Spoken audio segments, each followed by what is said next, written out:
The Watcher and the Silent One. Time didn't pass in deep space, it fractured. Commander Leona Vega understood this truth better than most as she stood in observation deck Sigma, watching the prisoner who never moved. Her reflection ghosted against the reinforced glass, hazel eyes ringed with exhaustion that 5 years of station duty couldn't explain away. She'd been monitoring Detention Block Omega for 36 months now, and for 36 months, Prisoner 117, designation Nix, hadn't spoken a word. Still nothing? Lieutenant Reyes asked, sliding a steaming cup of synth coffee across the console. Leona accepted it with a nod. Nothing. She studied the alien woman seated cross-legged in the center of the ice-blue cell.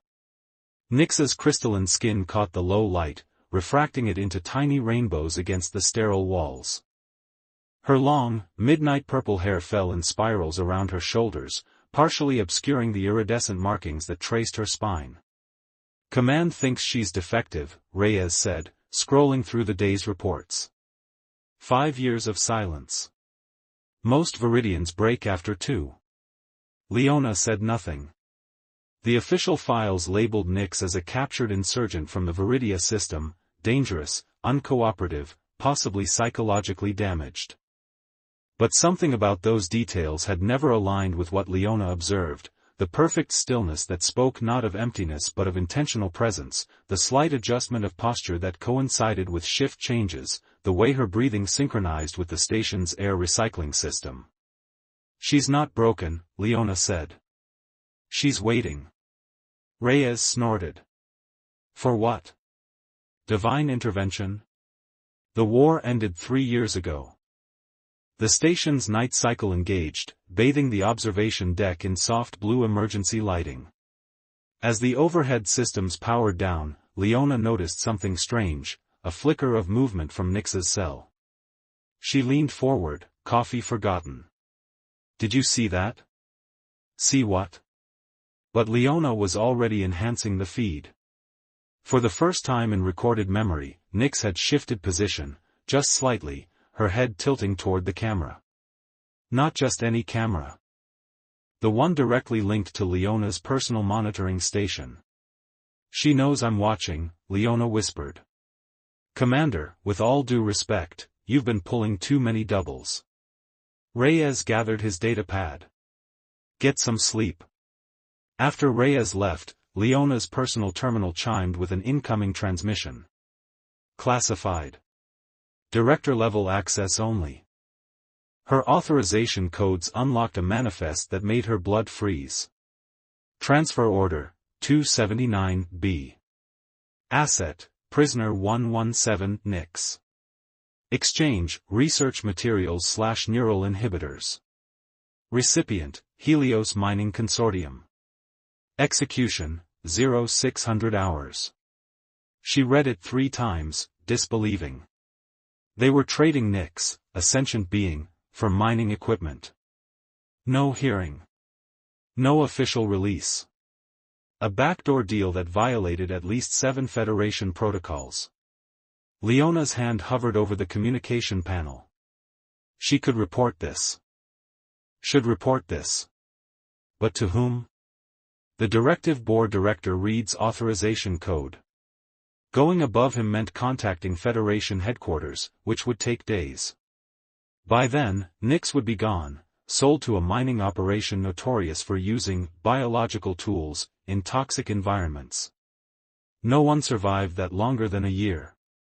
There was another way, an old regulation from the early days of interspecies contact. Protection Protocol 23A allowed senior officers to claim guardianship of non-hostile alien detainees for cultural integration and rehabilitation. It hadn't been invoked in decades, but Leona had studied the regulations obsessively during her academy days. It was still valid. Technically. Her eyes met Nix's through the camera feed. The Viridian woman had shifted again, her palm now pressed against the floor of her cell, fingers splayed like a pale starfish against the dark surface. It was a Viridian gesture Leona recognized from her xenocultural training, an offering of truth. Decision made, Leona's fingers flew across the terminal, bypassing security protocols, overriding authorization channels. For 15 minutes, she fought the system, receiving warning after warning about chain of command violations, procedural anomalies, security risks. But she kept going, implementing the override manually to avoid alerting the station's AI. When the confirmation finally appeared, her hands were shaking. Protection Protocol 23A activated. Guardian, Commander Leona Vega. Ward, Prisoner 117 Nix. Status, pending final authorization. One more signature. One more risk. Leona pressed her thumb against the scanner and whispered, "Confirm." The walk to detention block Omega took precisely 8 minutes and 43 seconds. Leona counted each step, her boots echoing against metal corridors that seemed to stretch into infinity. 2 security officers stood outside the transfer bay, surprised by her unscheduled appearance. "Commander Vega? You're not on the manifest for this transfer." "I am now." She held up her datapad displaying the authorization. Protection Protocol 23A has been invoked. The prisoner is now under my direct supervision. The officers exchanged uncertain glances. "Ma'am, Director Reed approved this transfer personally. And I've overridden it legally." Her voice remained steady though her heart hammered against her ribs. "You can confirm the protocol's validity with Central Command." While one officer verified her claim, Leona stepped toward the cell. Up close, Nix looked both stronger and more vulnerable than she had on the monitors. Her crystalline skin had a translucent quality, revealing the faint blue pulse of what passed for a circulatory system among Viridians. Her eyes, when they lifted to meet Leona's, were deep violet with flecks of silver, and unmistakably aware. "Open the cell," Leona ordered when the verification came through. The force field dissipated with a soft hum. For a moment, nothing happened. Then, with deliberate slowness, Nix uncrossed her legs and rose to her full height, nearly 7 feet tall, towering over Leona's 5'8" frame. Leona removed her sidearm and placed it on a nearby console, then stepped forward until she stood just inside the cell. "You're being released into my custody," she said clearly. "No one is going to hurt you." Nix studied her face with those unsettling violet eyes. Then, with movements so precise they seemed choreographed, she extended one crystalline hand toward Leona. The touch, when it came, sent a slight electric current through Leona's palm, not painful, but startling. A natural biological response of Viridians, she recalled from her training. A method of communication. "Can you understand me?" Leona asked. Nix inclined her head in a gesture that might have been affirmation. "Will you come with me?"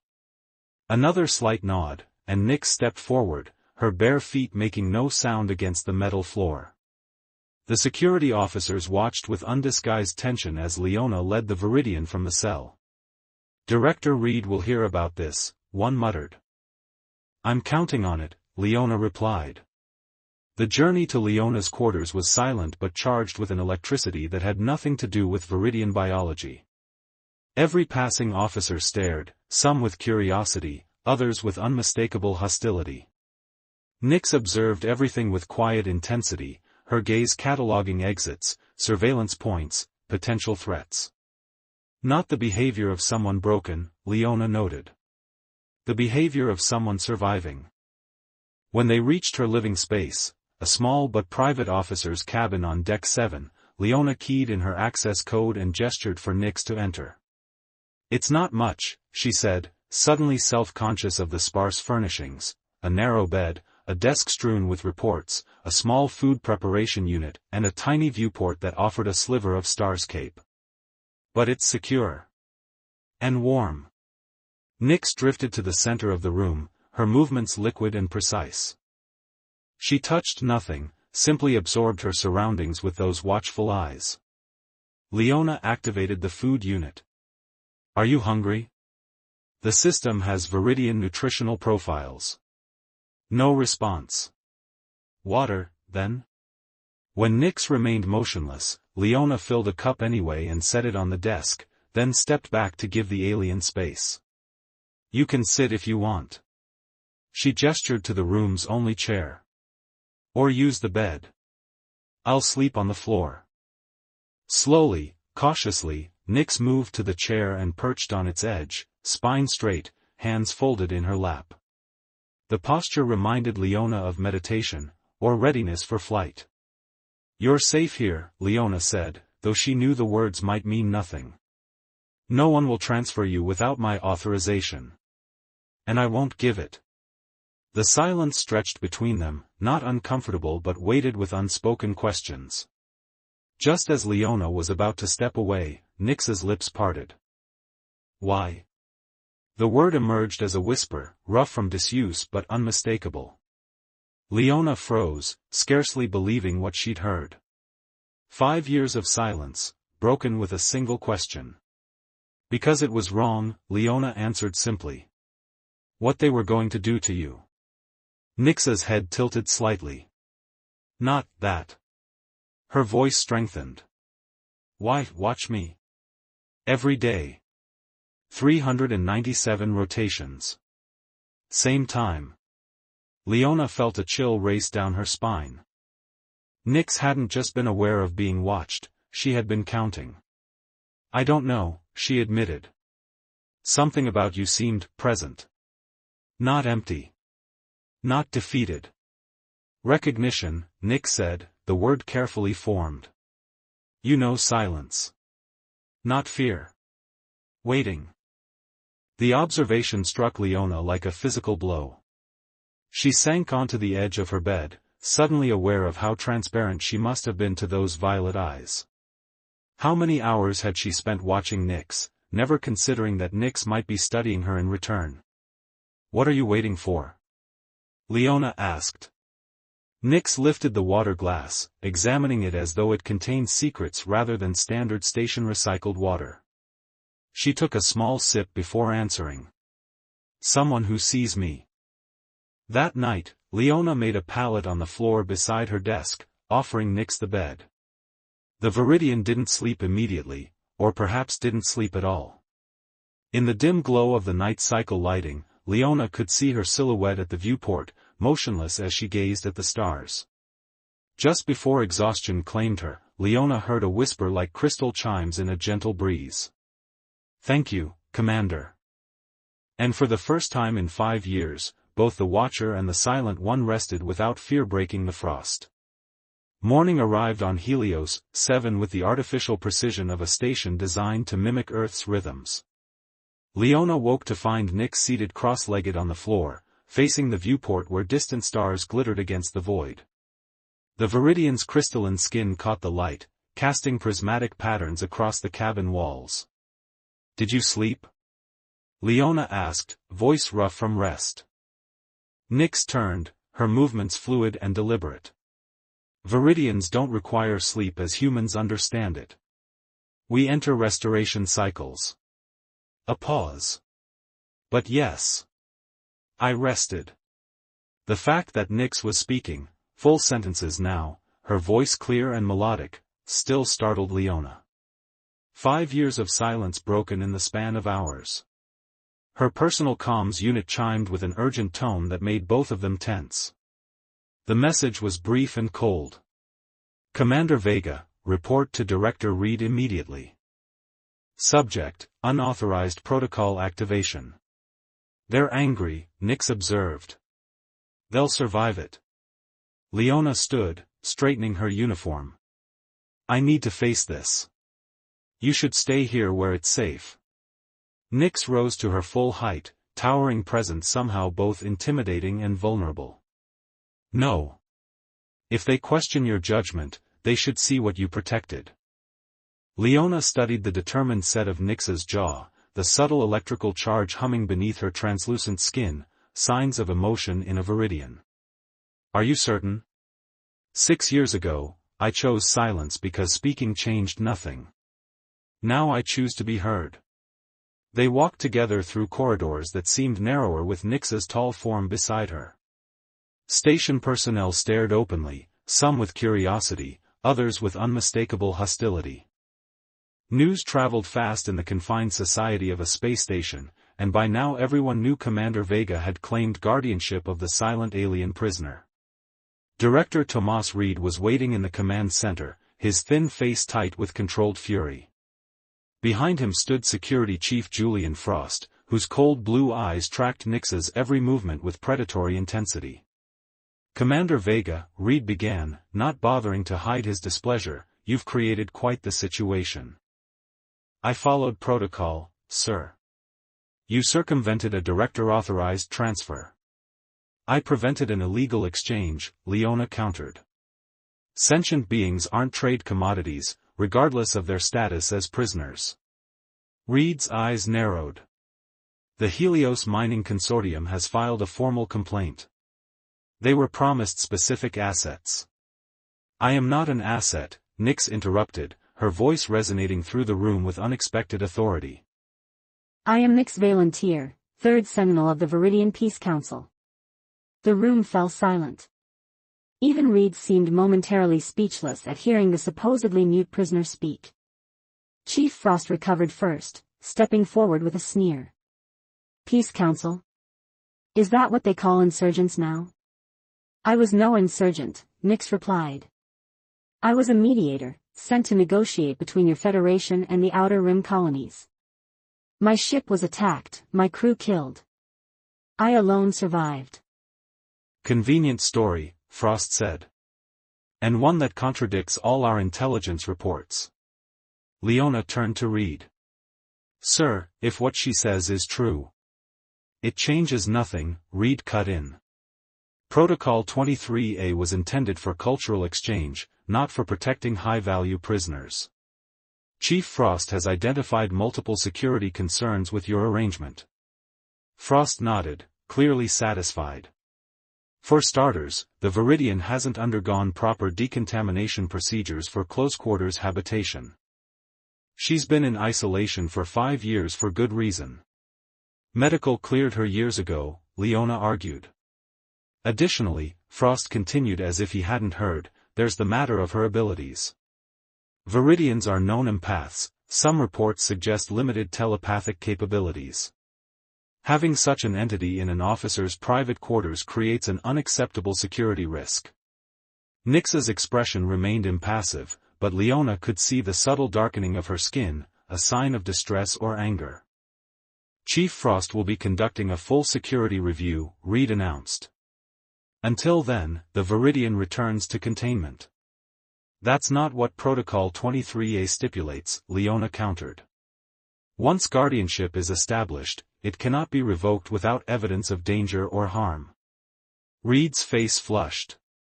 "Are you lecturing me on regulations, Commander?" "I'm reminding you of them, sir." The tension in the room built like atmospheric pressure before a storm. Finally, Reed's shoulders sagged slightly. "Fine. The alien remains in your custody, for now. But Chief Frost will be monitoring the situation closely. One incident, one security breach, and this experiment ends." Dismissed. As they left the command center, Leona could feel Frost's gaze burning into her back. Something about his intensity felt personal, beyond mere professional concern. "He fears me," Nick said quietly as they walked. "The security human. He knows what I am." Leona glanced at her. "And what are you?" "A witness." They spent the afternoon in the station's botany section, a rare place of organic life amidst the sterile metal environment.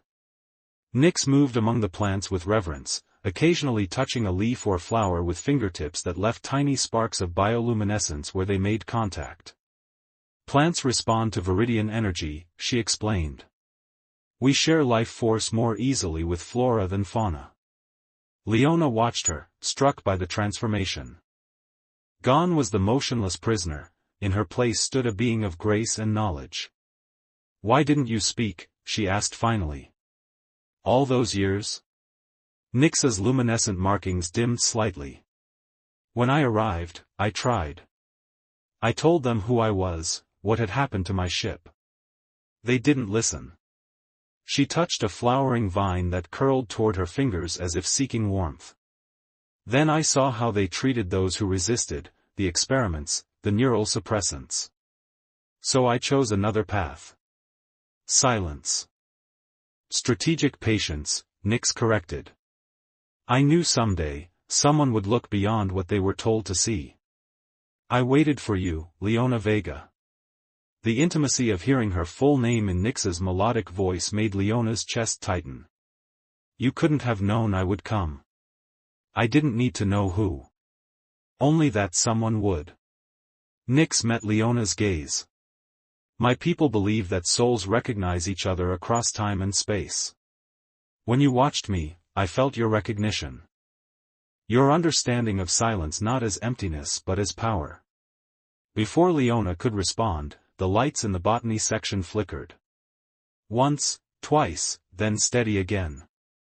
But the momentary darkness was enough. Something whistled through the air between them, missing Nix's shoulder by centimeters and embedding itself in the vegetation behind her. Down!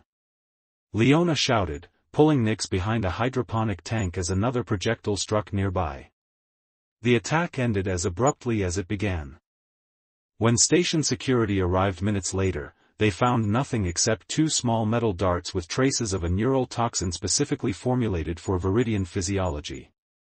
Chief Frost arrived personally to investigate, his expression unreadable as he examined the scene.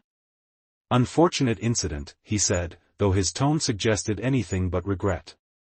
Perhaps the commander now understands the security concerns I raised. This wasn't random, Leona countered. Those darts were designed specifically for Viridian biology. Someone on this station wants her incapacitated, or worse. Frost pocketed the evidence with careful precision. We'll investigate thoroughly. In the meantime, perhaps it would be safer if your ward returned to proper containment. She stays with me, Leona said firmly. I'll increase personal security measures. After Frost departed, Nix touched Leona's shoulder gently, sending a small current of calming energy through the contact. He knows more than he's saying, Nix observed. I think you're right.